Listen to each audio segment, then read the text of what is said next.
के उसको फटाफट निर्णय लीजिए और पब्लिकली उसको 2-4 को फांसी दीजिए, देखिए बदल जाता है कि नहीं। रूह कांप जाए। अगर रेप विक्टिम पकड़ लिया गया तो उसको फटाक से, अरे वो तो खुद जेल जाना चाहेगा ना कि बचेंगे। गरीब और अनुपेक्षित थी वो गरीब थी, ये सबसे बड़ा दिक्कत था। देखिए, महिलाओं के मुद्दों को लेकर तो बात हर कोई करता है, लेकिन वाकई में महिलाओं के लिए काम कौन करता है? जिस तरीके से देखा गया पीएमसीएच में एक नाबालिग लड़की जाती है, उसे उसकी भर्ती नहीं की जाती है, उसका देहांत हो जाता है। और सिर्फ यही मामला नहीं है, हालांकि ऐसे मामले और भी कई सारे हैं। सबसे पहले तो मैं पब्लिक न्यूज़ 24 को धन्यवाद देना चाहूँगी कि एक तो तुम खुद लड़की हो, मैं एक महिला हूँ, बेटी जैसी हो मेरी। ये जो घटना जो कल जो सुबह लड़की की मौत हुई है, ये दर्द जितना हम तुम झेल पाएंगे, समझ पाएंगे, और किसी के लिए मुश्किल है। और मैं प्रत्यक्षदर्शी हूँ, मैं वहाँ थी, 10:30 तक मैं थी वहाँ, उसके बाद मैं वहाँ से चली हूँ। और जो दर्द था वो इतना कठिन था मेरे लिए झेलना कि मैं रात भर सो नहीं पाई उन दृश्यों के। वो उसकी माँ का नाम उर्मिला है, वो विडो है, और उसको बार बार दांत लग जा रहा था। बोलते हैं ना जो क्या बोलते हैं उसको हिंदी में, दांत लगना, दांत ही लग जाना हिंदी में, मतलब फिट लग जा रहा था उसको। और वो समझ नहीं, वो उसका कहना था, वो 2-3 बात बोल के रो रही थी कि और उसको 2 बेटे भी हैं, वो विधवा है और खुद ही कम उम्र की है। उर्मिला खुद ही कम उम्र की है। तो उसका 2-3 बात बोल के वो रो रही थी कि मेरी बेटी ही थी जो बेहतर पढ़ाई कर रही थी।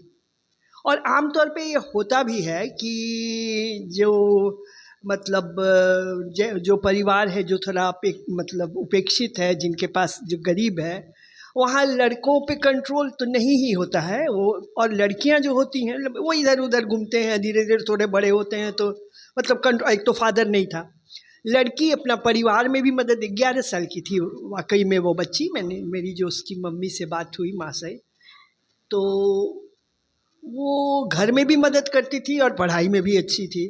इसलिए उसको लग रहा ऐसे नहीं, कुछ भी नहीं करती तो भी इतना दर्दनाक ये है कि, और मछली बेचने आता था और फुसला के उसको क्या ये किया उसने, क्या उस बच्ची का कितना दिमाग होगा, किस तरह से मारा था, गला काट देना, सीने में वार, और कई जगह चाकू से उसने उसको गोदा था।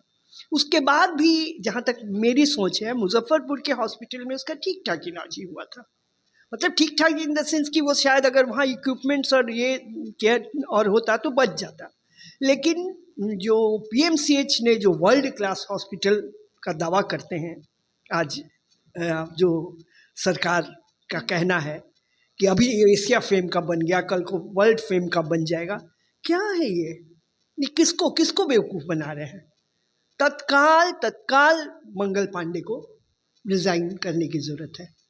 ये महिलाओं के साथ इस तरह का खिलवाड़, और मैं एक तरह से वे दलित और ये नहीं कहूँगी, गरीब और अनुपेक्षित थी वो गरीब थी, ये सबसे बड़ा दिक्कत था। अगर कोई पैसा वाला दलित हो या जो हो तो फिर भी वो कर सकता था उपचार। इसलिए मैंने पहले भी कहा और अभी भी मेरा 2 बात कहना है कि होना ये चाहिए कि नीति बदलने की ज़रूरत है। नीति बदलने की ज़रूरत है, 2 चीज़ें लागू करने की ज़रूरत है। पहला ये लागू करने की ज़रूरत है कि ऐसा होना चाहिए कि जो बेस्ट हॉस्पिटल में, सरकार का ये कानून बनना चाहिए कि जब इस तरह की घटना घटती है, चाहे रेप की हो, चाहे वो एसिड फेंकने, मतलब जो बुरा स्थिति में पहुंच जाते हैं पेशेंट, उनके त्वरित उपाय के लिए जो नियरेस्ट बेस्ट हॉस्पिटल में हो, उसमें सरकार की अनुमति होनी चाहिए कि वहीं उसका इलाज हो। यहाँ लेके वहाँ लेके भागने की मंशा नहीं होनी चाहिए। अब जैसे पटना में हो तो पारस में क्यों नहीं हो सकता? सरकार इतना तो कर ही सकती है ना। सरकार कहती है बेटी बचाओ बेटी पढ़ाओ, क्या इस तरीके से बेटी बचाएंगे और बेटी को पढ़ाएंगे? ये तो आप देख रही हैं किस तरह से बेटियों को बचा रहे हैं, इसका तो उदाहरण है। तो इसलिए जब तक ये 2-3 चीजें, और दूसरा मुझको इस बात से भी नाराजगी है कि अगर रेप विक्टिम पकड़ लिया गया तो उसको फटाक से, अरे वो तो खुद जेल जाना चाहेगा ना कि बचेंगे, या तो वो भाग जाएगा, जेल जाएगा तो बच जाएगा। बिल्कुल जो हमारी जो ये लचर व्यवस्था है सरकार की, उसमें पुलिस भी भ्रष्ट है। पुलिस कौन सी दूध की दूली है? वो बचाने का, फिर वो निकलेगा फिर रेप करेगा। तो होनी ये चाहिए कि फटाफट एक फाइनल डेट होना चाहिए कि महीना, या जब आपको प्रथम दृष्टया लग रहा है कि वही आदमी ने ऐसा किया है, मार के उसने फेंक दिया था गोबर के ढेर पे, वो तो खुद से घसीट के आई, दलित की बच्ची थी तो थोड़ी सी उसकी इतनी हिम्मत थी कि चली आई और उसका इलाज हो पाया। वो भी खैर इलाज हो पाया तो भी कौन सी बच्ची बच गई, बची तो नहीं हमारे, फिर कौन दोषी है? तो फिर सरकार दोषी है। तो ये दो बदलाव की बहुत ज़रूरत है कि लॉ में अमेंडमेंट की ज़रूरत है। एकदम खटाक से सजा दीजिए, फटाफट सजा दीजिए और फांसी दीजिए। आपने स्वास्थ्य व्यवस्था की बात की और कहा जाता है कि स्वास्थ्य व्यवस्था पहले के मुकाबले में बहुत अच्छी है। तो अच्छी व्यवस्था तो दिख रही है ना। और ये मुजफ्फरपुर हम लोगों ने अगर चर्चा करें तो आपको पता चलेगा कि मुजफ्फरपुर में थोड़े ही दिनों में दूसरी घटना है, और उसके पहले आपको याद होगा बालिका गृह में जो मुजफ्फरपुर में हुआ था कांड, वो भी याद होगा। तो एक ही जिले में बार बार ये क्या व्यवस्था है भाई?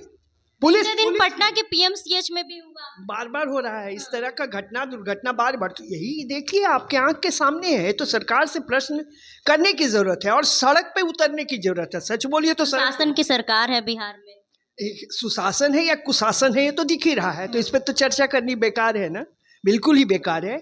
इसलिए महिलाओं की सुरक्षा के लिए ये जरूरी है कि कानून में बदलाव किए जाए, उनको सुरक्षित बनाया जाए, उनको आत्मनिर्भर बनाया जाए। और आत्मनिर्भर ही होता तो खैर जो हमारा वेस्ट बंगाल में हुआ वो नहीं होता। मतलब क्या किया जाए, और अगर सजा दी जा रही है तो इतनी ऐसी सजा दी जाए कि अगले बार में किसी व्यक्ति का रूह कांप जाए वैसा दुष्कर्म करने से। मतलब इसके लिए होना क्या चाहिए कि जिस तरीके से ये आपराधिक मामले, इस तरीके के आपराधिक मामले रुक जाए, थम जाए? और ये दो बातें मैं कह रही हूँ ना कि इसमें दो बातों की जरूरत है। एक तो कि जब अगर ऐसी दुर्घटना घटती है तो फटाफट जो बेस्ट हॉस्पिटल में है वहीं इलाज होना चाहिए, और वो सरकार को कानून बना के कि आप चाहे तो कितना भी खर्च हो जो आप वहाँ करवा सकते हैं इलाज, जहाँ जो आपके नियरेस्ट बेस्ट हॉस्पिटल है वहाँ इलाज होनी चाहिए। और दूसरी होनी चाहिए कि यदि प्रथम दृष्टया कोई दोषी पकड़ा जाता है